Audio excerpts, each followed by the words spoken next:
P Siwach online education में आपका राजनीतिक विज्ञान की रेगुलर क्लासेस हैं, जो कि सीरीज चल रही है आपकी समकालीन विश्व राजनीति की पुस्तक की। समकालीन विश्व और राजनीति की जो किताब है 12th क्लास की, आपका हम वो पढ़ रहे थे। फर्स्ट चैप्टर की सीरीज अगर आपको देखनी है तो पी सिवाच ऑनलाइन एजुकेशन की जो सीरीज ये शुरू से चल रही है, वो आप शुरू से इसकी क्लासेस देखें, रेगुलर क्लासेस देखें। यह है आपका सेकेंड चैप्टर, दो ध्रुवीयता का अंत, एंड ऑफ बायोपैरिटी। विश्व में शीत युद्ध के दौरान जब दो ध्रुवीय स्थिति बन चुकी थी, उसके बाद में जब शीत युद्ध समाप्त हुआ और दो महाशक्तियों का टकराव की स्थिति ने दो ध्रुवों को जन्म दे दिया। दो ध्रुवों की स्थिति ऐसी हो चुकी थी कि विश्व दो ध्रुवों में या दो ग्रुपों में बट गया था। जब ये बट गया और धीरे धीरे शीत युद्ध का समाप्तिकरण की स्थितियां बनी, कुछ परिणतियां ऐसी रही जैसे कि परमाणु निरस्त्रीकरण था। धीरे धीरे इन महाशक्तियों को यह एहसास होने लगा था कि ये स्थितियां कैसी हैं, हमको अब कम कर देनी चाहिए। तनावपूर्ण स्थितियों को मद्देनजर रखते कुछ भारत की गुटनिरपेक्ष आंदोलन जैसी नीतियों का भूमिका रही। ऐसे करके धीरे धीरे यह शीत युद्ध का समाप्तिकरण देखा गया। लेकिन धीरे धीरे तो आप ये होता पूर्णतः समाप्त हुआ ये कैसे, जब दूसरे विश्व युद्ध का दूसरे ध्रुव का खात्मा हो गया, यानी कि सोवियत संघ का विघटन हो गया। सोवियत संघ के विघटन को दो ध्रुवीयता का अंत माना गया। सोवियत संघ दूसरी महाशक्ति थी अमेरिका के बाद में, विश्व में दूसरी महाशक्ति थी सोवियत संघ, यूएसएसआर। 1922 में यह फॉर्म्ड हुआ था, यह गठित हुआ था। 1917 में जब एक रूसी क्रांति हुई थी, उसके बाद इसका जन्म हुआ था। वहां साम्यवादी व्यवस्था को लागू कर दिया गया था। लेकिन शीत युद्ध में जब हथियारों की होड़ में सोवियत संघ ने अपनी आर्थिक उन्नति को बिल्कुल एक तरह से त्याग दिया, या बोल सकते हैं उस आर्थिक उन्नति में पिछड़ गया, तो वहां पर आर्थिक मंदी का दौर आया और धीरे धीरे उसकी विकासशील स्थितियां पूर्णतः गतिरुद्ध हो गईं और इस वजह से उसका विघटन हो गया। ये शॉर्ट में बात बता रहा हूं, पूरा चैप्टर जब हम पढ़ेंगे तो हम क्लियरनेस ये समझेंगे इसकी क्लियरिटी के साथ में कि कैसे कैसे ये परिणतियां ऐसी बनी थी कि सोवियत संघ जो महाशक्ति था विश्व में, वो उसका विघटन कैसे हुआ। दो ध्रुवीयता का अंत जो है सोवियत संघ का विघटन ही माना जाता है। सोवियत संघ का जब विघटन हो गया, दूसरी महाशक्ति का जब विघटन हो गया, तो दूसरा ध्रुव, दूसरा ग्रुप बचा ही नहीं, वो अपने आप ही बिखर गया, वो अंत हो गया। तो विश्व में दो ध्रुवीयता का अंत का खात्मा जो हमें वो इस चैप्टर में पढ़ेंगे। देखिए, आपकी 12th क्लास सेकंड चैप्टर है दो ध्रुवीयता का अंत। पॉलिटिकल साइंस की आपकी समकालीन विश्व राजनीति की बुक है, इसका सेकंड चैप्टर है दो ध्रुवीयता का अंत, एंड ऑफ बायोपैरिटी। देखिए, इसका इंट्रो देख लेते हैं हम। दो ध्रुवीयता का अंत किस प्रकार से कैसे रहा है, इसका इंट्रो, चैप्टर में क्या क्या दिया गया है, कौन कौन सी परिणतियां हैं, कौन कौन से फैक्ट्स हैं जो इस चैप्टर में हमको बताए जाएंगे, वो देख लेते हैं हम। शीत युद्ध के सबसे सरगर्म दौर में बर्लिन की दीवार खड़ी की गई। शीत युद्ध का सबसे सरगर्म दौर, मैंने आपको बताया था शीत युद्ध के दौरान मेन फैक्ट्स और टर्निंग पॉइंट जैसे कि क्यूबा का मिसाइल संकट, एंड मैंने आपको बताया था बर्लिन की दीवार, तो सबसे चरम सीमा के दौर थे। सबसे सरगर्म दौर में बर्लिन की दीवार खड़ी की गई और यह दीवार शीत युद्ध का सबसे बड़ा प्रतीक थी, सबसे बड़ा साइन थी शीत युद्ध का। और शीत युद्ध का साइन सबसे बड़ा क्यों थी, आप मान सकते हैं किसी भी घटना के वक्त पर यदि उस घटना के तौर पर कोई परिणति ऐसी खड़ी की जाती है या लागू की जाती है, आप बोल सकते हैं, तो उसको उसका प्रतीक माना जाता है, उसको उसका प्रतीक मान सकते हैं, शाइन मान सकते हैं उसको। शीत युद्ध जब चल रहा था, शीत युद्ध सबसे सरगर्म दौर में था, तब इसको खड़ा किया गया था। शीत युद्ध जब सबसे सरगर्म दौर से गुजर रहा था, तब उस टाइम पे इसको बर्लिन की दीवार को खड़ा किया गया था। बर्लिन की दीवार, बर्लिन की जो दीवार थी, साम्यवादी दुनिया एवं पूंजीवादी दुनिया को अलगाती थी, अलग अलग करती थी। इस वजह से ये शीत युद्ध का सबसे बड़ा प्रतीक थी, क्योंकि आप ये चीज अच्छी तरह से समझते हैं, जो शीत युद्ध की जो स्थिति थी, जो शीत युद्ध था, यूएसए एंड यूएसएसआर में आइडियोलॉजिकल वॉर थी, एक विचारधारा की ऐसी लड़ाई थी जिसे आप बोल सकते हैं कि पूंजीवाद और साम्यवाद की एक दूसरे से अंगेज की स्थिति रही। इससे आगे देखिए, 1989 में पूर्वी जर्मनी की आम जनता ने इस दीवार को गिरा दिया। 1989 में पूर्वी जर्मनी, जो कि किसके हिस्से में था, सोवियत संघ के, वहां की इसके आम जो जनता थी, जो आम नागरिक थे वहां के, उन्होंने इसको गिरा दिया, इस दीवार को, जो दीवार सोवियत संघ के द्वारा खड़ी की गई थी। इस नाटकीय घटना के बाद और भी नाटकीय तथा ऐतिहासिक घटनाक्रम सामने आया। जब यह दीवार गई, इसको नाटकीय घटना इसलिए कहा गया कि मान के चलिए जब किसी संघ या शक्ति, सैन्य शक्ति के द्वारा कोई चीज खड़ी की जाती है, लागू की जाती है, जब वहां के आम नागरिक उसको गिरा दें तो इसको एक नाटकीय ही घटना माना जाएगा, क्योंकि लोग, वहां के आम नागरिक उसके कहीं ना कहीं उसके खिलाफ कर रहे हैं, तभी तो वो उसको गिराते हैं। इसकी परिणति दूसरी दुनिया के पतन और शीत युद्ध की समाप्ति में हुई। दूसरे विश्व युद्ध के बाद विभाजित हो चुके जर्मनी का अब एकीकरण हो गया। मैंने आपको बताया इसका जो रिजल्ट रहे दूसरी दुनिया के पतन के रूप में देखे गए, क्योंकि दूसरी दुनिया के द्वारा क्या की गई थी, ये दीवार खड़ी की गई थी, उसका जो प्रोसेस था, सोवियत संघ ने इस दीवार को खड़ा किया, सोवियत संघ ने इस दीवार को बनाया। क्यों?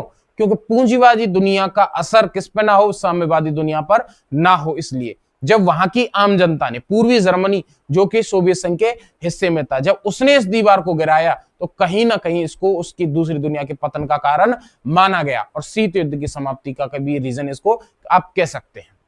सोवियत संघ के खेमे में जर्मनी का एकीकरण हो गया। आप सब समझते होंगे जब इस दीवार को करा दिया गया तो जर्मनी के जो हिस्से थे, जो पश्चिमी जर्मनी था और पूर्वी जर्मनी, वो दोनों एक हो गए और जर्मनी एक देश हो गया, एक राज्य हो गया, एक संघ हो गया, एक बनकर। सोवियत संघ के खेमे में शामिल पूर्वी यूरोप के 8 देशों ने एक एक करके जनता के प्रदर्शनों को देखकर अपने साम्यवादी शासन को बदल डाला। जो सोवियत संघ के जो खेमे में सम्मिलित देश थे, तो पूर्वी यूरोप के 8 देशों ने, सोवियत संघ के खेमे में पूर्वी यूरोप के जो 8 देश थे, पश्चिमी यूरोप अमेरिका के साथ में था और पूर्वी यूरोप पर जो बोल सकते हैं जो एक घेराव था, या बोल सकते हैं उस पर जो उसके कंट्रोलिंग में था, वो था सोवियत संघ का। तो इस वजह से पूर्वी यूरोप के जो 8 देश थे, उन्होंने एक एक करके जनता के प्रदर्शन, वहां की जो आम जनता थी वो प्रदर्शन कर रही थी सोवियत संघ के नेतृत्व के खिलाफ। ऐसे उसको देखते हुए साम्यवादी शासन, जो साम्यवादी व्यवस्था थी, उसको बदल डाला। शीत युद्ध के अंत के समय सोवियत संघ को यह सब चुपचाप देखते रहना पड़ा। ऐसा किसी सैन्य मजबूरी से नहीं, बल्कि आम जनता की सामूहिक कार्रवाई के कारण हुआ। ये जो हो रहा था कि अपनी साम्यवादी व्यवस्था को खत्म करके वो किसको स्थापित कर रहे थे, कहीं ना कहीं वो पूंजीवाद की ओर अग्रसर हो रहे थे। तो ये चीजें सोवियत संघ को चुपचाप देखनी पड़ी। चुपचाप क्यों देखनी पड़ी? शीत युद्ध स्थिति पनपी क्योंकि कहीं ना कहीं अमेरिका पूंजीवाद को स्थापित करने की, बढ़ावा देने की कोशिश कर रहा था, उसके विरोध के कारण सोवियत संघ ने जब विरोध किया इसका। लेकिन अब वो विरोध करता, वो सामना करता तो किसका करता? क्योंकि आम जनता ही उसके खिलाफ थी। तो आम जनता की जब सामूहिक कार्रवाई हुई, इस दबाव हुआ, उसका प्रेशर बढ़ा उस पर, इस वजह से सोवियत संघ को ये चुपचाप देखते रहने पड़ा और वहां की जो साम्यवादी व्यवस्था थी वो धीरे धीरे बिखरने लगी। इस अध्याय में हम दूसरी दुनिया के विघटन के आशय, कारण और परिणामों के बारे में चर्चा करेंगे। अब आप बोल सकते हैं कि दूसरी दुनिया के विघटन से आशय क्या है, मीन्स क्या है, इसके कारण पढ़ेंगे, रीजंस क्या है, और परिणामों के जो इसके रिजल्ट्स रहे उनके बारे में हम पढ़ेंगे। अब सेकंड जो वर्ल्ड रहा आपका, दूसरी दुनिया रही, दूसरा ध्रुव रहा, उसके विघटन, उसके टूटने, उसके बिखरने, उसके मीन्स आशय, उसके इसके विघटन से आशय क्या है, कैसा विघटन, कैसे कारण हुआ, और ये रीजंस हैं इसके कारण क्या क्या रहे, उसके कारण बिखरने के, टूटने के, और उसके रिजल्ट्स। बिखरने के बाद, टूटने के बाद, अलग अलग गणराज्य होने के बाद विश्व पटल पर उसकी क्या रिजल्ट्स रहे, क्या भूमिका रही, इसको हम इस चैप्टर में पढ़ेंगे। हम यह भी चर्चा करेंगे कि सोवियत शासन के पतन के बाद दुनिया के इस हिस्से में क्या हुआ। सोवियत शासन, जब सोवियत संघ था, ये सोवियत साम्यवादी जो शासन था, जब इसका पतन हो गया तो दुनिया के इस हिस्से में जो सोवियत संघ का वो हिस्सा है, उसमें क्या बदलाव हुए और अब इन देशों से भारत के रिश्ते कैसे हैं। जाहिर सी बात है, मैंने आपको बताया था कि जब हम विश्व राजनीति के बारे में परिकल्पना कर रहे हैं या हम उसको पढ़ रहे हैं, विश्व राजनीति को पढ़ रहे हैं, तो कहीं ना कहीं विश्व राजनीति से भारत देश, क्योंकि हम यहाँ के नागरिक, भारत देश का जुड़ाव जरूर देखेंगे। ऐसे करके हम इसको पढ़ेंगे क्योंकि समकालीन विश्व राजनीति के ही बारे में हम पढ़ रहे हैं। इसमें अलग अलग फैक्ट्स, अलग अलग टॉपिक, अलग अलग चैप्टर ही आए हैं और उनको हम अध्ययन करेंगे, पढ़ेंगे। देखिए, यह है बर्लिन की दीवार, अपना अस्तित्व में, पूर्ण अस्तित्व है इस टाइम पे। ये बर्लिन की दीवार का जो फोटो दिया हुआ है, जो पिक है, ये आपकी तब की है जब ये पूर्ण अस्तित्व में थी, जब तक गिराई नहीं गई थी, जब तक टूटी नहीं थी, जब तक इसको एक हिस्सा इसका ढहा नहीं दिया गया, तब तक का ये पूर्ण अस्तित्व। इसमें आप देख सकते हैं ये पूर्ण जो बर्लिन का जो दीवार है ये पूर्णतः विभाजन को दर्शाती है, साम्यवादी और पूंजीवादी दुनिया के विभाजन को दर्शाती है, या बोल सकते हैं जर्मनी के विभाजन, बर्लिन के विभाजन को भी दर्शाती है। पूर्वी और पश्चिमी जर्मनी के विभाजन को भी ये जो बर्लिन की दीवार है ये दर्शाती है। ये आप अच्छी तरह से देख सकते हैं, बर्लिन की दीवार का पूर्ण अस्तित्व है ये। अब देखिए, ये है बर्लिन की दीवार का वो पिक या वो फोटो जब पूर्वी जर्मनी की आम जनता ने इसको गिराने के लिए कोशिश की, या गिराने के लिए कोशिश किया, वो गिरा ही दिया इस दीवार को।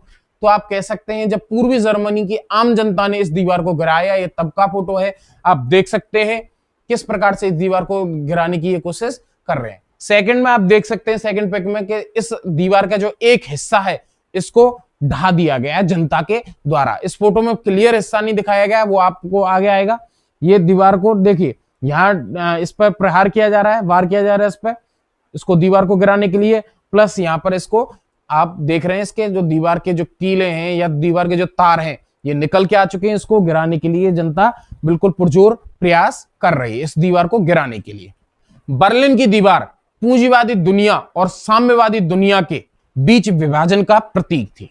जो बर्लिन की जो दीवार है पूंजीवादी दुनिया और साम्यवादी दुनिया को अलग अलग करती थी, उनका विभाजन करती थी, उसका प्रतीक थी। 1961 में बनी यह दीवार पश्चिमी बर्लिन को पूर्वी बर्लिन से अलग आती थी। मैंने आपको बताया था 1961 में इस दीवार को बनाया गया था, और यह बर्लिन आप बोल सकते हैं जो बर्लिन है वो पश्चिमी बर्लिन और पूर्वी बर्लिन को अलग अलग करती थी, अलग अलग हिस्सों में बांटती थी। 150 किलोमीटर से भी ज्यादा लंबी यह दीवार 28 वर्षों तक खड़ी रही। आप बोल सकते हैं 150 किलोमीटर लंबी ये जो आप बोल सकते हैं इसकी लेंथ थी, और ये लेंथ इस लेंथ के साथ में 28 वर्षों तक खड़ी थी। लगभग ये कितनी लंबी थी? 150 किलोमीटर, 150 किलोमीटर, 150 किलोमीटर लेंथ वाली ये दीवार 28 वर्षों तक अपने पूर्ण अस्तित्व के साथ खड़ी रही थी, और आखिरकार जनता ने इसे 9 नवंबर 1989 को तोड़ दिया। अब इसको आम जो पूर्वी जर्मनी की जब आम जनता ने इसको कब गिराया? आप बोल सकते हैं 9 नवंबर 1989 को, 1989 को इसको तोड़ दिया, इसको गिरा दिया, या बोल सकते हैं इसको ढहा दिया। यह दोनों जर्मनी के एकीकरण और साम्यवादी खेमे समाप्ति शुरुआत थी। ये जो शुरुआत है इसको माना गया कि जर्मनी के एकीकरण को, और जर्मनी का एकीकरण हो गया इसको तोड़ने के बाद, और सोवियत संघ का विभाजन की शुरुआत थी इसको शुरुआत माना गया, टर्निंग पॉइंट माना गया इसको। सोवियत संघ का विघटन के आप बोल सकते हैं शुरुआत मानी गई। यहां दिए गए जो चित्र इसी कथाक्रम को दर्शाते हैं। ये जो चित्र आपने देखे थे जिसमें मैंने आपको बताया था, ये जो दीवार के जो चित्र हैं ये इसी चीज को दर्शा रहे हैं। तो सामने रखते हैं, पहला, लोग दीवार में छोटा सा छेद कर रहे हैं। मैंने आपको दिखाया था दीवार को गिराने के लिए उसको तोड़ा था, थोड़ा छोटा सा। मुक्त आवागमन को संभव बनाने के लिए दीवार के एक हिस्से को गिरा दिया गया है। दीवार का एक हिस्सा मुक्त आवागमन से आशय पूर्वी जर्मनी और पश्चिमी जर्मनी, बर्लिन, पूर्वी बर्लिन और पश्चिमी बर्लिन के लोग मुक्त आवागमन कर सके, उन पर कोई रोक ना रहे, वो इधर से उधर आसानी से आ जा सके। इस वजह से उन्होंने एक दीवार के एक हिस्से को ढहा दिया, गिरा दिया। 1989 में पहले बर्लिन की दीवार, जो मैंने आपको फर्स्ट पिक दिखाई थी जिसमें पूर्ण अस्तित्व के साथ में बर्लिन की दीवार खड़ी थी, वो 1989 में जो पहले थी, उसे 1989 में पहले जो बर्लिन की दीवार थी वो उसका अस्तित्व था। व्लादिमीर लेनिन, ये सोवियत संघ के नेता थे। 1870 से 1924 का इनका कार्यकाल है। ये अब बोल सकते हैं जन्म काल और मृत्यु काल है इनका, व्लादिमीर लेनिन का। 1870 से 1924 तक, 1870 से लेकर 1924 तक इनका जन्म काल और मृत्यु काल है। व्लादिमीर लेनिन है, सोवियत संघ के राजनेता थे, ये नेता थे वहां के। बोल्शेविक कम्युनिस्ट पार्टी के संस्थापक। मैंने आपको बताया जिस प्रकार से कि 1917 की रूसी क्रांति की नायक और क्रांति के बाद सबसे मुश्किल दौर 1917 से 1924, 1917 से लेकर 1924 में सोवियत समाजवादी गणराज्य के संस्थापक, अध्यक्ष, मार्क्सवाद के असाधारण सिद्धांतकार और उसे अमली जामला पहनाने में महारथी। देखिए अब मैं इसको समझाऊं आपको, इसको बताऊं आपको ढंग से कि व्लादिमीर लेनिन ये सोवियत संघ के राजनेता थे। मैं आपको बताऊं 1917 में वहां पर रूसी क्रांति हुई थी, क्योंकि जार निकोलस नाम का एक राजा था, उसके शासन से वहां की जनता जो थी वो तंग आ चुकी थी। उसके शासन को समाप्त करने, उसको वहां से हटाने के लिए रूसी क्रांति हुई थी। उसमें आम जनता सम्मिलित थी, उसके ये नायक थे। 1917 में हुई थी ये रूसी क्रांति के नायक। और क्रांति के बाद जब उसका शासन खत्म कर दिया गया, राज शासन खत्म हो गया जार निकोलस का, उसके बाद आप बोल सकते हैं कि जो सबसे मुश्किल दौर होता है किसी संघ का निर्माण के बाद उसकी सरकार को चलाना, तो कम्युनिस्ट पार्टी के ये क्या थे, संस्थापक बोले जा सकते हैं। जो कम्युनिस्ट पार्टी थी सोवियत संघ में, एक ही पार्टी का राज था, किसी भी विरोधी पार्टी को इजाजत नहीं थी या अनुमति नहीं थी उसके खिलाफ विरोध लड़कर उसके खड़े होने की या उस पर शासन में आने की। एक ही पार्टी थी, वो थी कम्युनिस्ट पार्टी। तो कम्युनिस्ट पार्टी के संस्थापक कहे जा सकते हैं व्लादिमीर लेनिन। और जब किसी राष्ट्र को खड़ा किया गया 1917 से 24 तक सबसे मुश्किल दौर में, तो सोवियत समाजवादी गणराज्य यूएसएसआर, सोवियत समाजवादी गणराज्य के संस्थापक अध्यक्ष मान सकते हैं आप इनको। मार्क्सवाद को, कार्ल मार्क्स के जो फॉलोवर हैं उसको मानने वाले असाधारण सिद्धांतकार, साधारण नहीं उसको बड़े तरीके से मानने वाले सिद्धांतकार थे ये। और उसको बढ़ावा देने, उसको एक बोल सकते हैं आप उसको आगे चलाने में उसको महारथी थे ये। और पूरी दुनिया में साम्यवाद के प्रेरणा स्रोत ये कहे जाते हैं। साम्यवादी विचारधारा के प्रेरणा स्रोत व्लादिमीर लेनिन को माना जा सकता है, कहा जा सकता है। यहां तक की बात आपको समझ में आ गई। व्लादिमीर लेनिन 1917 में रूसी क्रांति हुई थी, वहां के जो राजा था वहां का जार निकोलस, उसके शासन को समाप्त करने और साम्यवादी व्यवस्था को पुनर्स्थापित करने के लिए, स्थापित करने के लिए वहां पर, तो उसके शासन को समाप्त करने के लिए जो रूसी क्रांति हुई उसके ये नायक थे व्लादिमीर लेनिन। और 1917 से 24 के दौरान जब ये एक समाजवादी सोवियत गणराज्य के रूप में ये उभर के आया, 1922 में फॉर्म हुआ था सोवियत संघ, 1922 को फॉर्म हुआ था, उसको बना था। उसके संस्थापक अध्यक्ष कहे जा सकते हैं मार्क्सवाद के फॉलोवर थे, असाधारण अब एक सिद्धांतकार रहे उसको आगे बढ़ाने, उसको पूरी दुनिया के साम्यवादी व्यवस्था पर के प्रेरणा स्रोत कहे जा सकते हैं। पूरी दुनिया में साम्यवादी विचारधारा के प्रेरणा स्रोत इनको माना जाता है, प्रेरणा स्रोत रहे हैं ये साम्यवादी विचारधारा के व्लादिमीर लेनिन। तो ये सोवियत संघ के राजनेता थे जिनका हमने थोड़ा सा इंट्रो पढ़ा। अब देखिए, अब मैं आपको बताऊं इसका जो ये व्लादिमीर लेनिन इन्होंने जब इस सोवियत संघ को संचालन किया और ये आगे बढ़े जैसे इस तरीके से, तो हम कह सकते हैं कि व्लादिमीर लेनिन ये संचालक रहे सोवियत संघ के। फर्स्ट ऑफ ऑल बोल सकते हैं आप ये राजनेता थे। इनका इंट्रो हमने पढ़ लिया। अब हम देखेंगे इससे आगे सोवियत प्रणाली क्या थी। ये सोवियत प्रणाली के बारे में हम समझेंगे। सोवियत संघ की जो प्रणाली रही उसकी साम्यवादी जो विचारधारा थी, जब उसको 1917 में रूसी क्रांति के बाद उसको 1922 में स्थापित किया गया, सोवियत संघ बना 1922 में, तब उसमें साम्यवादी व्यवस्था लागू की गई। तो अब हम देखेंगे वो व्यवस्था किस प्रकार से चली थी, सोवियत की प्रणाली क्या थी, क्या उसके अकॉर्डिंग उसको चलाने वाले स्थितियां थी। समाजवादी सोवियत गणराज्य यूएसएसआर रूस में हुई 1917 की समाजवादी क्रांति के बाद अस्तित्व में आया। मैंने बताया था रूस में 1917 में एक रूसी क्रांति हुई समाजवादी क्रांति के लिए, तब उसके बाद ये अस्तित्व में आया था। यह क्रांति पूंजीवादी व्यवस्था के विरोध में हुई थी और समाजवाद के आदर्श और समतामूलक समाज की जरूरत से प्रेरित थी। समाज में साम्यवादी व्यवस्था और समाज के जो आदर्श होते, समतामूलक आदर्श, सम्मानमूलक जो आदर्श होते समाज में, उसकी जरूरत थी वहां के समाज को, इसलिए उससे प्रेरित थी। यह मानव इतिहास में निजी संपत्ति की संस्था को समाप्त करने और समाज को समानता के सिद्धांत पर सचेत रूप से रचने की सबसे बड़ी कोशिश या प्रयास आप इसको कह सकते हैं, जो रूसी क्रांति है। रूसी क्रांति मानव इतिहास की निजी संपत्ति की संस्था को समाप्त करने के लिए समाज को समानता के सिद्धांत पर सचेत रूप से रचने की सबसे बड़ा प्रयास या सबसे बड़ी कोशिश थी। ऐसा करने में सोवियत प्रणाली के निर्माताओं ने राज्य और पार्टी की संस्था को प्राथमिक महत्व दिया। सोवियत प्रणाली के जो निर्माता रहे उन्होंने राज्य और पार्टी की संस्थाओं को प्राथमिक महत्व दिया। सबसे पहले फर्स्ट ऑफ ऑल उन्हीं को रखा। सोवियत राजनीतिक प्रणाली की धुरी कम्युनिस्ट पार्टी थी। मैंने आपको बताया था जब इसका फॉर्म कर दिया गया, गठन हो गया, तब उसकी जो धुरी है वो उसका संचालक करने वाली चीज थी, वो थी कम्युनिस्ट पार्टी। एक ही पार्टी को इजाजत थी, एक ही पार्टी को अनुमति, वो थी कम्युनिस्ट पार्टी। इसमें किसी अन्य राजनीतिक दल या विपक्ष के लिए जगह नहीं थी।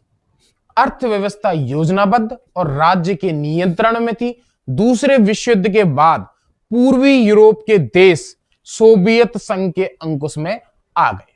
अन्य किसी पार्टी को जब अनुमति नहीं थी, अर्थव्यवस्था इसकी योजनाबद्ध थी, एक प्लान बोल सकते हैं आप तरीके। इसकी जो फाइनेंशियल प्लानिंग थी वो एक प्लान तरीके से चलने वाली थी।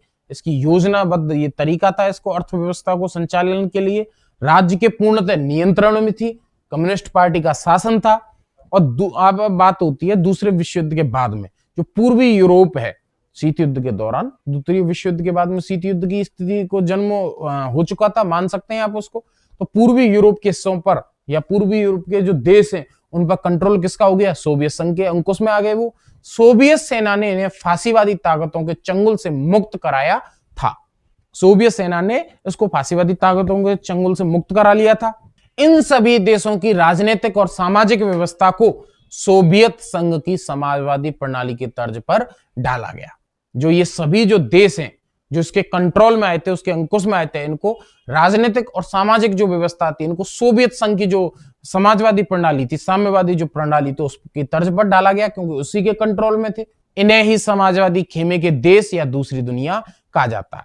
तो आप शॉर्ट में ये समझ गए होंगे, दूसरे ग्रुप, जो दूसरा ग्रुप था, दूसरी महाशक्ति थी सोवियत संघ, उसी के ग्रुप, उसी के जो अंकुश में जो देश थे, उसी को समाजवादी खेमा या दूसरी दुनिया के नाम से जाना जाता है, या दूसरे ध्रुव के नाम से जाना जाता है, जो उसके कंट्रोलिंग में आ गया। इस खेमे का नेता समाजवादी सोवियत गणराज्य था। इसका जो लीडर था वो था यूएसएसआर, समाजवादी सोवियत गणराज्य था, सोवियत संघ था।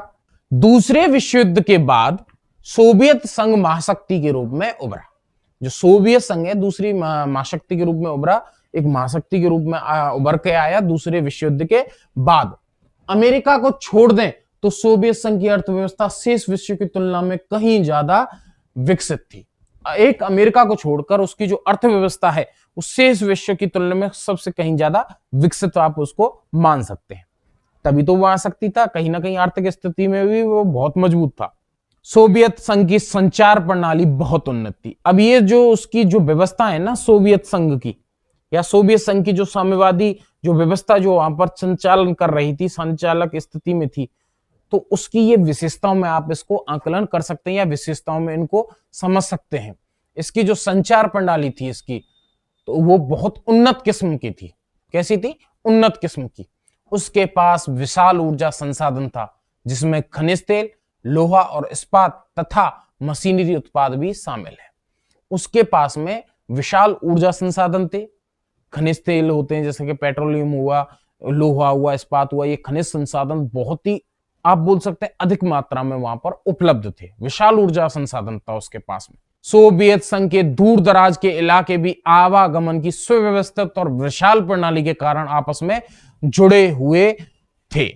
जो सोवियत संघ के दूर दराज के इलाके भी है ना, जो दूर दूर के इलाके थे, वो भी उसकी सुव्यवस्थित व्यवस्था के कारण आवागमन की दृष्टि से क्या थे? एक दूसरे से जुड़े हुए थे। आप बोल सकें तो कि जो सड़कें हुई, चाहे जितने भी उसके जो मेटेरियल होता है जो आवागमन को आसान बनाता है, ये सभी उसकी जो उसके सुव्यवस्थित एक प्लान्ड तरीके से एक दूसरे से दूर दराज के इलाके भी जुड़े हुए थे आपस में, और एक अच्छी तरह से उसकी आप बोल सकते हैं विकसित देश आप उसको अच्छी तरह से समझ सकते हैं। और पेन से लेकर कार तक सभी चीजों का वहां उत्पादन होता था। अब पेन से लेकर कार तक के उदाहरण को आप उसको तरह से समझें कि छोटी सी छोटी चीज भी यहां बनती थी और एक बड़ी से बड़ी चीज भी यहां पर बनती थी, फॉर्मल होती थी। जैसे आप बोल सकते हैं किसी चीज को कि एक किसी भी राष्ट्र में, किसी संघ में, किसी देश में जब छोटी से छोटी चीज वहां उपलब्ध हो, बनती हो वहां, तो कहीं ना कहीं उसको किसी चीज को आप आयात नहीं करना पड़ता है, और जब खुद वो आयात करता है तो कहीं ना कहीं उसको पैसा कहीं पर इन्वेस्ट करना होता है, किसी अन्य देश से उसको खरीदना होता है, तो उसके एवज में इसके पास में खुद ये मात्राएं ऐसी उचित मात्रा में उत्पादन वहां पर होता था। पेन से लेकर कार से आशा है, यहाँ पर छोटी से छोटी चीज भी बनती थी और बड़ी से बड़ी चीज भी उपलब्ध थी। जैसे आप चाहे उसको हथियारों से बड़े आप चाहे कोई भी मशीनरी हो, या आप बोल सकते हैं कि कोई भी ऐसी चीज कि आप मशीनरी टेक्निकल वर्क में कोई भी चीज हो, छोटी से छोटी चीज से लेकर बड़ी से बड़ी चीज भी इनके यहाँ पर आप बोल सकते हैं उत्पादन होता था। इनको किसी पर निर्भर नहीं था, ये खुद अपने आप उन चीजों को बनाते थे, उत्पादन कर देते थे और उसका उपभोग भी करते थे। हालांकि सोवियत संघ के उपभोक्ता उद्योग में बनने वाली वस्तुएं गुणवत्ता के लिहाज से पश्चिमी देशों के स्तर की नहीं थी। अब ये भी इसकी बात क्लियर है कि ये जो इसका जो बनने वाली जो चीजें थी उसकी, ये चाहे भली जो पश्चिम देश के विकसित जो देश हैं उनके लिहाज से उनके बराबरी में ये चाहे उसके स्तर की नहीं थी, उनकी बराबरी की नहीं थी, लेकिन सोवियत संघ की सरकार ने अपने सभी नागरिकों के लिए एक न्यूनतम जीवन स्तर सुनिश्चित कर दिया था। अब ये कितनी अच्छी बात है किसी देश की। किसी भी नागरिक के लिए, किसी भी जनता के लिए, किसी भी जन समूह के लिए उसके राष्ट्र की इतनी जिम्मेवारी, कितनी अच्छी बात है। वहां के नागरिकों का न्यूनतम जीवन स्तर, रोजमर्रा की जीवन की जीने वाली आप बोल सकते हैं शिक्षा हुई, जितनी भी आप बोल सकते हैं कि जरूरत की शिक्षा, चिकित्सा से संबंधित जितनी भी चीजें हैं वो क्या थी, उसके लिए वहां पर न्यूनतम दर पर निश्चित कर दी थी, सुनिश्चित कर दी थी।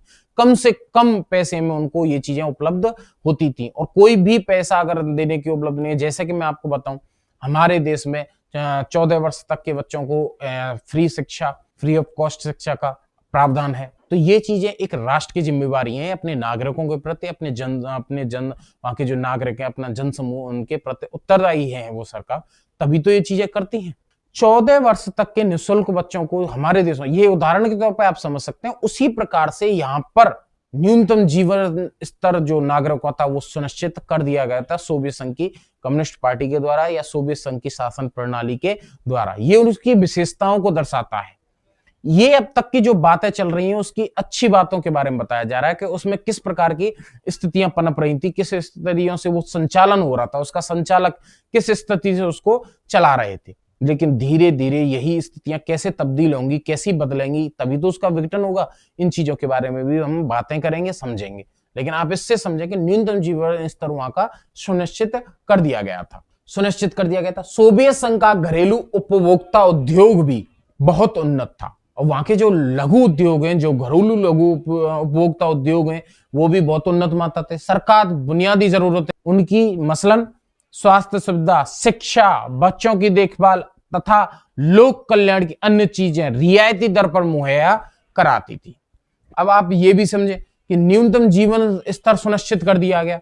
मान के चलिए कोई भी व्यक्ति, कोई भी नागरिक अगर वहां का इस स्थिति में नहीं है कि वो अपना क्या कर सके, अपना जीवन स्तर चला सके या अपनी जीवनी कमा सके, तो वहां की गवर्नमेंट को कुछ ना कुछ ऐसी स्थितियां वहां पर क्या कर दी गई, वहां पर लागू कर दी गई, जिससे उसको क्या प्राप्त हो सके, रोजमर्रा की चीजें प्राप्त हो सके। और जो बुनियादी जो चीजें जरूरत होती हैं, जैसे कि स्वास्थ्य चिकित्सा हुआ, हमारा स्वास्थ्य सुविधाएं हुई, शिक्षा हुई, हमारी एजुकेशन हुई, बच्चों की देखभाल हुई, गार्जियंस के लेकर जो बच्चे अपने रेस्पॉन्सिबल होते हैं उनको, लोक कल्याण की चीजें हुई। आप बोल सकते हैं लोक कल्याण से आशय यहाँ पर जो लोगों की भलाई के लिए जो चीजें की जाती हैं, मान के चलिए जैसे कि वो चाहे रोजगार हो, चाहे वो जैसे कि हमारे देश में अन्य भी चीजें होती हैं, खाद्य सामग्री से लेकर रिलेटेड जो चीजें होती हैं, इन चीजें ये रियायती दरों पर कम से कम पैसे में ये उपलब्ध वहां पर करा दी जाती थी। बेरोजगारी नहीं थी उस राष्ट्र में, सोवियत संघ में बेरोजगारी नहीं थी।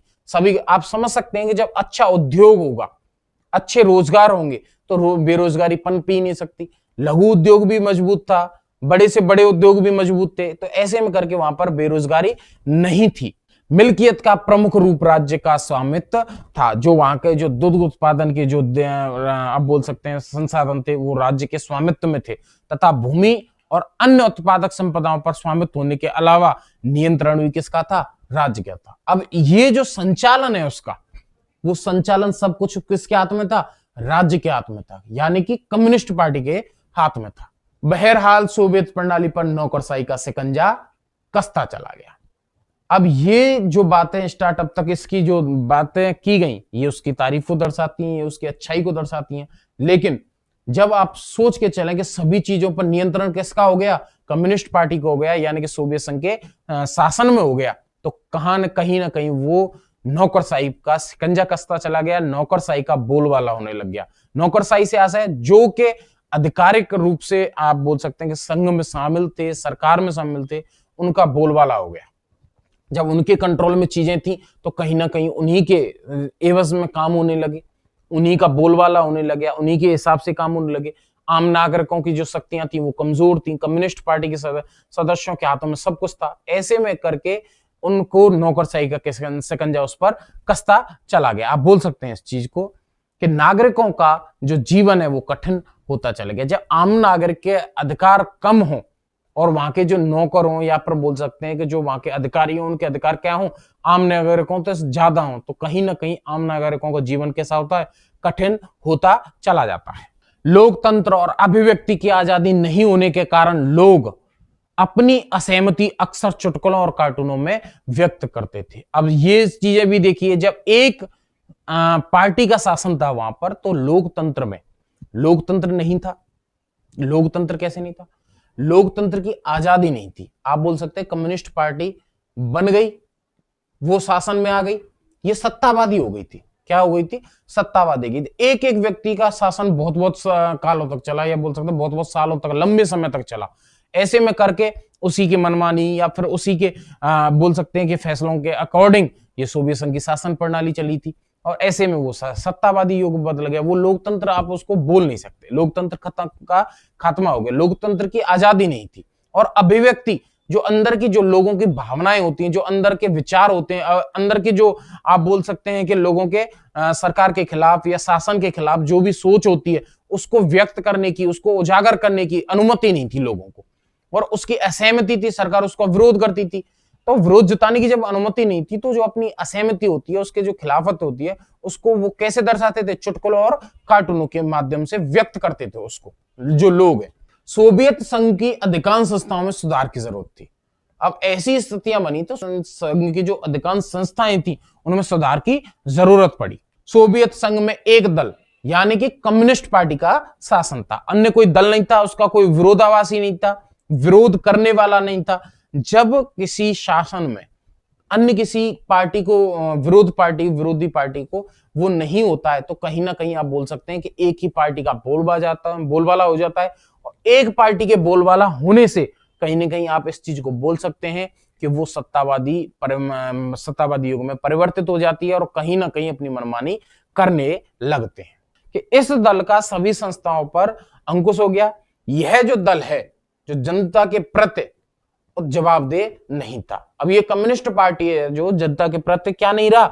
जवाबदेह नहीं रहा, जवाबदेह नहीं था। जनता ने अपनी संस्कृति और बाकी मामलों के साथ संभाल अपने आप करने के लिए 15 गणराज्यों को आपस में मिलाकर सोवियत संघ बनाया था। अब आप ये सोच सकते हैं कि ये जो कम्युनिस्ट पार्टी थी, जो सोवियत संघ था, ये जनता ने रूसी क्रांति के बाद क्यों बनाया था? अपने हित साध्य के लिए, अपने हित साध्य करने के लिए तो इसका वो हुआ था, गठन हुआ था। 15 गणराज्यों को जोड़कर सोवियत संघ बना था, तभी तो बना था क्योंकि कहीं ना कहीं इसमें जनता को क्या लग रहा था? अपने हितों का साध्य लग रहा था, अपनी भलाई के लिए किया गया था। लेकिन ये उसकी जो उम्मीद है उन पर खरा नहीं उतरा। लेकिन पार्टी ने जनता की इस इच्छा को पहचानने से क्या कर दिया? इनकार कर दिया, यानी कि उसकी उम्मीदों पर वो खरी नहीं उतरी।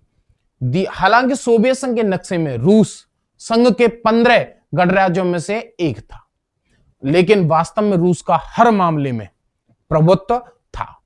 अब आप बोल सकते हैं कि जो 15 गणराज्य थे उसी में रूस था, जो 15 गणराज्यों को मिलाकर जो सोवियत संघ बनाया गया था उसी में रूस था। लेकिन वेल डेवलप होने के कारण, या फिर आप बोल सकते हैं कुछ भी कारण रहे हो इसके, कि उसका जो प्रभुत्व था, उसकी जो कंट्रोलिंग थी, सभी अन्य गणराज्यों से ज्यादा बेहतर थी। इसमें प्रभुत्व था अन्य गणराज्यों पर उसका। तो इस वजह से जो अन्य जो गणराज्य थे, अन्य जो क्षेत्र थे, उनकी जो जनता थी वो क्या करती थी? उपेक्षित और दमित महसूस करती थी। जो अन्य जो क्षेत्रों की जनता है वो अक्सर जो अन्य गणराज्य थे, अन्य जो राज्य बोल सकते हैं जो उसके साथ जुड़े थे, वहां की जो जनता उपेक्षित और दमित महसूस करती थी। ये कारण है उसके विघटित होने के। हथियारों की होड़ में सोवियत संघ ने अपने समय समय पर अमेरिका को बराबर की टक्कर दी। शीत युद्ध के दौरान जब हथियारों की होड़ लगी हुई थी, होड़ मची हुई थी, जब सोवियत संघ ने समय समय पर अमेरिका को तो बराबर टक्कर दी, लेकिन उसे इसकी भारी कीमत चुकानी पड़ी। और कैसे चुकानी पड़ी? सोवियत संघ प्रौद्योगिकी और बुनियादी ढांचे, मसलन परिवहन, ऊर्जा के मामले में पश्चिमी देशों की तुलना में पीछे रह गया। अब सोवियत संघ को भारी कीमत किस रूप में चुकानी पड़ी? जो भी टेक्नोलॉजिकल चीज होती हैं, जो भी जरूरतें, जो जरूरत बुनियादी जो चीजें होती हैं उनके मामले में ये पिछड़ गया। लेकिन सबसे बड़ी बात यह थी कि सोवियत संघ अपने नागरिकों और राजनीतिक और आर्थिक आकांक्षाओं को पूरा नहीं कर सका। अब इससे गहन मुद्दा हो नहीं सकता उसके विघटन के लिए। उसके विघटन के लिए सबसे मुख्य कारण आप बोल सकते हैं कि कहीं ना कहीं उसके जो आम नागरिक हैं, जो वहां की जनता है, उसके आर्थिक आकांक्षाओं को पूरा नहीं कर सका सोवियत संघ। सोवियत संघ ने 1979 में अफगानिस्तान में हस्तक्षेप किया। शीत युद्ध के दौरान अफगानिस्तान में हस्तक्षेप कर दिया था सोवियत संघ ने। शीत युद्ध के स्थितियों को बोल सकते हैं, जब ये बराबरी खत्म नहीं कर पाया था, तब पूर्णतः व्याप्त रूप में थी, उस टाइम पे अफगानिस्तान में ये हस्तक्षेप किया गया था। इससे सोवियत संघ की व्यवस्था और भी कमजोर हुई थी। हालांकि सोवियत संघ में लोगों का पारिश्रमिक लगातार बढ़ा, लेकिन उत्पादकता और प्रौद्योगिकी के मामले में वह पश्चिम देशों से बहुत पीछे छूट गया। अब उसका जो लोगों का वहां का जो पारिश्रमिक था, जो लोग अपना श्रमिक वो बोल सकते हैं देते थे, वो तो बढ़ता जा रहा था, लेकिन उत्पादकता और प्रौद्योगिकी के मामले में वह पश्चिम के देशों से बहुत पीछे छूट गया। इससे हर तरह की उपभोक्ता वस्तुओं की क्या हो गई? कमी हो गई। इससे हर तरह की उपभोक्ता वस्तुओं की कमी हो गई। वहां पर खाद्यान्न का आयात साल दर साल बढ़ता गया। जो खाद्यान्न को जो खरीदने की जो चीज थी, अब ये चीजें सोच के चलिए, किसी राष्ट्र की उन्नति की आप बोल सकते हैं कि किस प्रकार थी किसी राष्ट्र की, जब वहां पर सुई से लेकर गाड़ी तक की उदाहरण दिया गया था कि छोटी से छोटी जरूरत की चीजें भी वहां बनती थी। प्लस आप बोल सकते हैं कि हर चीज का उत्पादन होता था और हर चीज के लिए खुद सेल्फ डिपेंड था, लेकिन वो किसी पर डिपेंड नहीं था। लेकिन हुआ क्या? धीरे धीरे खाद्यान्न का ये आयात करने लगा, तो इसमें क्या हुआ? आप बोल सकते हैं कि उसका उत्पादन की जो स्थिति थी वो बिगड़ चुकी थी और वो के आयात करने लग गया था। 1970 के दशक के अंतिम वर्षों में यह व्यवस्था लड़खड़ा रही थी और अंततः बिल्कुल ठहर, इसमें पॉज आ गया। बिल्कुल ये जो व्यवस्था है बिल्कुल एक तरह से रुक सी गई। ये जो व्यवस्था थी आपकी सोवियत संघ की, उसमें आर्थिक गतिरोध आ गया, अन्य उत्पादकता जो मामला था उनमें पिछड़ गया, पश्चिमी देशों से पिछड़ गया उन्नति के मामले में, उपभोक्ता वस्तुओं की कमी हो गई, उपभोग बढ़ता गया और आप बोल सकते हैं धीरे धीरे इसमें लड़खड़ानेपन से लेकर एक पॉज आ गया, रुकावट आ गई, गतिरुद्ध हो गई, पूर्णतः ये गतिरुद्ध हो गई। ये यहां तक का आपका कंप्लीट है। ये सोवियत संघ की, इसमें आपने बातें पढ़ी सोवियत संघ की, थोड़ी से आप बताएं उसकी शासन प्रणाली की विशेषताएं भी इसमें पढ़ी, किस प्रकार से न्यूनतम जीवन स्तर सुनिश्चित किए गए थे। इसमें आपने ये भी पढ़ा था कि सोवियत संघ किस प्रकार अस्तित्व में आया था 1917 की रूसी क्रांति के बाद में, वहां पर ये अस्तित्व में आया। फिर वहां पर कम्युनिस्ट पार्टी का शासन हुआ, किस प्रकार से उस शासन को वो सत्तावादी युग में परिवर्तित हुआ और धीरे धीरे उसकी आपने ये भी देखी कि उसकी कमियां क्या रही थी, सोवियत शासन प्रणाली की क्या क्या कमियां रही, और इन्हीं कमियों का परिणाम या इन्हीं कमियों का आप बोल सकते हैं परिणति देख सकते हैं सोवियत संघ के विघटन के रूप में देख सकते हैं। यहाँ के बाद इस टॉपिक को कवर अप करेंगे नेक्स्ट क्लास में। यहाँ तक के लिए आप देखें, continue peace batch online education की आप ये जो सीरीज देख रहे हैं, ये आप बोल सकते हैं कि सोवियत जो शीत युद्ध है आपका, सोवियत शासन प्रणाली का शीत युद्ध से द्वितीय विश्व युद्ध के बाद की स्थितियों को आपको समकालीन विश्व राजनीति में कवर अप किया गया है, क्योंकि समकालीन विश्व राजनीति द्वितीय विश्व युद्ध के समाप्त के बाद जो राजनीति विश्व अंतरराष्ट्रीय स्तर की है, उसको आप इसको वर्तमान से जुड़ाव देख सकते हैं और धीरे धीरे उन चीजों के बारे में एक एक घटनाक्रम को हम पढ़ते जाएंगे एक एक चैप्टर में। जिस प्रकार से हमने शीत युद्ध को पढ़ा था उसी प्रकार को अब हम पढ़ेंगे ध्रुवीयता का अंत, या दो ध्रुव जो विश्व का जो दो ध्रुवीय विश्व का अंत बोल सकते हैं, या दूसरे ध्रुव का अंत बोल सकते हैं, या बोल सकते हैं सोवियत संघ का विघटन। तो दो ध्रुवीयता का अंत हम इस चैप्टर को पढ़ेंगे। यहां से अगले का चैप्टर हम अगली क्लास में कवर अप करेंगे। तब तक के लिए आप इन क्लास को समझें और फुल सीरीज देखने के लिए एक एक पार्ट को देखें, समझें, वो आपको अच्छी तरह से समझ में आएगा।